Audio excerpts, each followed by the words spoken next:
अगर आप चैनल पर पहली बार आए हैं तो अभी सब्सक्राइब करके बेल आइकॉन प्रेस करें और रहें बाखबर।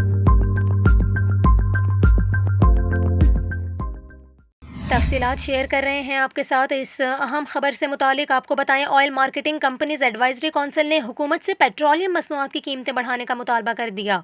आपको बता रहे हैं, oil marketing companies advisory council ने हुकूमत को ख़त लिखा जिसमें शरह सूद में इजाफे और पेट्रोलियम मसनूआत की कीमतें मुकर्रर करने के तरीक़ाकार पर तहफ़्फ़ुज़ात का इजहार किया है। आपको बताएं कि OMCAC ने लिखा कि डॉलर के मुकाबले में रुपए की कदर की मुनासबत से पेट्रोलियम मसनूआत की कीमतें कम हैं। कंपनीज को अरबों का नुकसान हो रहा है। ख़त में यह भी लिखा गया कि हाई स्पीड डीजल में तकरीबन 35 अरब रुपए का नुकसान हो चुका, जबकि डीजल दरामद करने के लिए 90% इजाफी अखराजात की ज़रूरत है। यहाँ पर आपको ये भी बताएं कि ख़त में लिखा गया, मंजूर शुदा एलसीज खोलने की लागत भी कई गुना बढ़ चुकी है, जबकि डीजल दरामद करने के लिए 90% इजाफी अखराजात की ज़रूरत है। मौजूदा शरह मुबादला की बुनियाद पर पेट्रोलियम मसनूआत की कीमतों पर नज़रसानी की जाए।